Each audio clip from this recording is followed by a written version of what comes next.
الفسانی علیہ رحمہ فرماتے ہیں، جو شخص اپنے اوپر 10 چیزوں کو لازم کر لیتا ہے تو لازمی نتیجہ یہ ہوتا ہے کہ وہ متقی بن جاتا ہے۔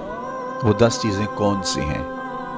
ماہ صیام کے ان حسین لمحوں میں ہمیں وہ 10 اوصاف اپنے اندر پیدا کرنے چاہیے تاکہ ہم متقی بن جائیں، اور متقی اللہ کے محبوب بندے ہیں۔ تقوی اختیار کرنے والے اللہ جل شانہ کی رحمتوں کے خاص مستحق ہیں۔ جنہیں تقوی کا نور نصیب ہوتا ہے وہ اللہ کی رحمتوں کے سائے میں آ جاتے ہیں۔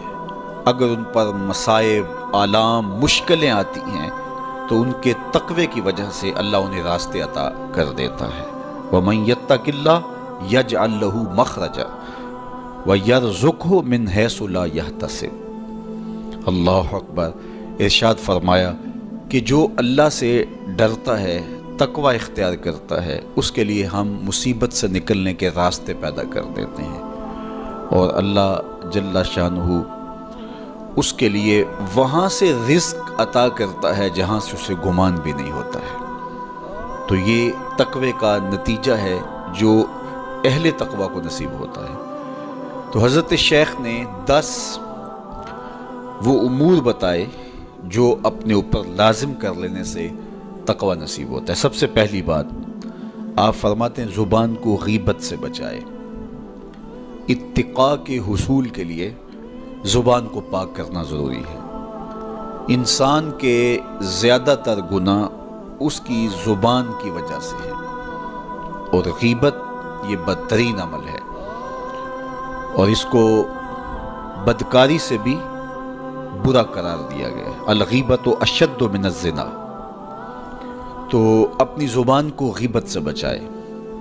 دوسری بات ارشاد فرمائی کہ بدظنی سے بچے، کسی سے خواہ مخواہ بدگمان ہو جانا اور اپنے دل کو کسی کے لیے میلا کر لینا اور اس کی بدگمانی دل میں پالنا، تو یہ تقوی کے منافی ہے۔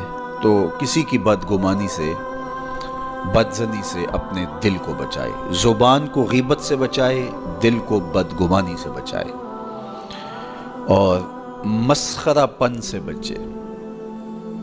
بات بات پہ ٹھٹھے مار کے ہنسنا اور اس طرح کی زندگی بسر کرنا۔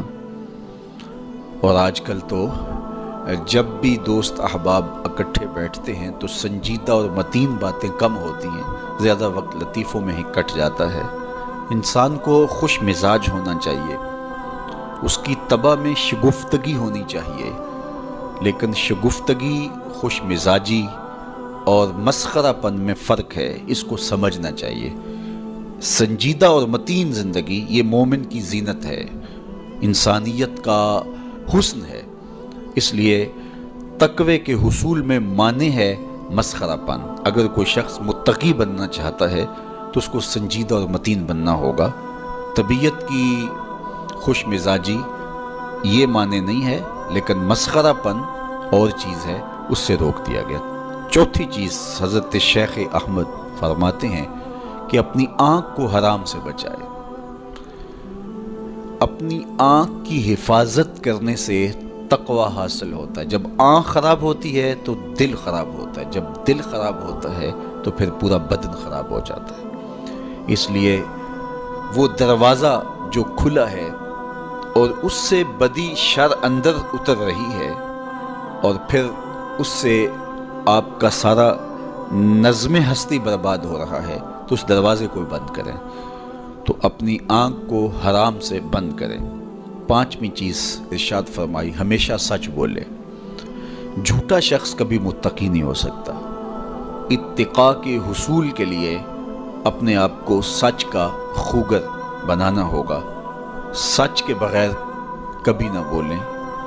جھوٹ بولنے والے کی زبان سے شر پھیلتا ہے، اور جب کوئی شخص جھوٹ بولتا ہے تو حدیث پاک میں آتا ہے اس سے بدبو نکلتی ہے، جس کو عام لوگ تو نہیں سونگھ پاتے، لیکن اللہ کے فرشتے 1 میل دور پیچھے ہٹ جاتے ہیں۔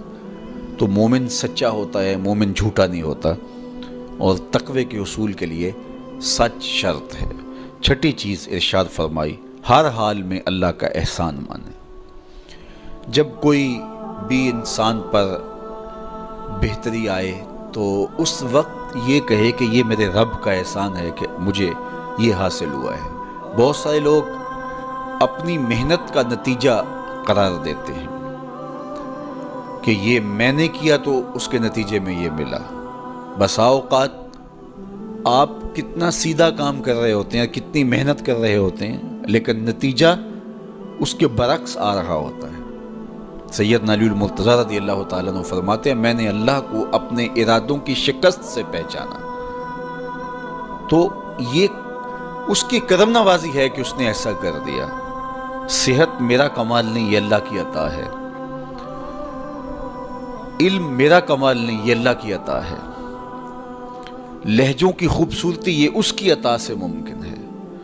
اس نے آنکھوں میں روشنائی رکھی، اس نے توفیق عمل نصیب فرما دی، اس نے اچھائی کی راہوں پہ گامزن کیا، ماہ صیام میں روزہ رکھنے کی توفیق ہوئی، صلاۃ التراویح میں حاضری کا موقع میسر آیا، دیگر صالح اعمال تلاوت کلام مجید نصیب ہوئے، تو مت سمجھے کہ یہ کوئی میرا کمال ہے۔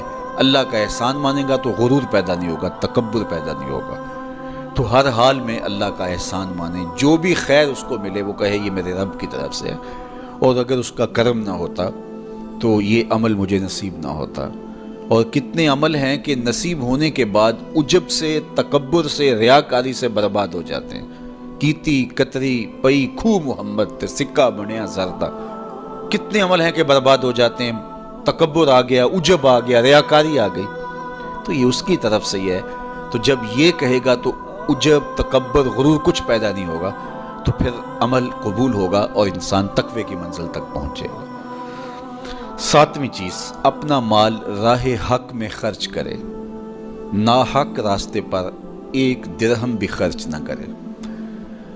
کمایا ہوا مال راہ حق میں خرچ کرنے سے اتقاء کی دولت نصیب ہوتی ہے۔ اللہ قیامت کے دن بندے کے قدم اپنے حضور سے ہٹنے نہیں دے گا جب تک اس سے 3 سوال نہیں کر لے گا۔ ان میں سے ایک سوال یہ ہوگا کہ مال کمایا کہاں سے، مال خرچ کہاں کیا۔ جس طرح مال حلال کمانا ضروری ہے، مال کو جائز جگہوں پہ خرچ کرنا بھی ضروری ہے، حق کے راستے پہ خرچ کرنا بھی ضروری ہے۔ اس لیے یہ اپنی طبع کے اندر لازم کر لے کہ کبھی بھی اس کا مال کسی ناجائز اور فضول کام میں خرچ نہ ہو، راہ حق میں اس کا مال لگے۔ 8ویں چیز، نفس کے لیے کبھی بڑائی بلندی نہ چاہے، اس سے طبیعت میں سرکشی آئے گی اور تقوی کے راستے میں یہ عمل مانے ہے۔ اور نمازوں کی حفاظت کرے۔ نمازوں کی اگر حفاظت نہیں کرتا تو باقی سارے عمل اس کے پاس ہیں، تو وہ متقی کیسے بن سکتا ہے؟ چونکہ یہ تو اسلام کا بنیادی فریضہ ہے جو اہل ایمان پر لازم کیا گیا ہے، جو کسی صورت کے اندر بھی، حتیٰ کہ حالت بیماری کے اندر بھی معافی جس کی نہیں ہے، سفر کے اندر بھی نماز کی معافی نہیں، مختصر کر دی گئی، قصر کر دی گئی، لیکن معافی نہیں دی گئی، حالت جنگ کے اندر بھی اس کی معافی نہیں ہے۔ تو نمازوں کی محافظت کرے۔ اور 10ویں چیز، حضرت شیخ فرماتے ہیں عقیدوں کی صحت کا خیال رکھے، اپنے عقیدے، اپنے نظریات خوبصورت رکھے۔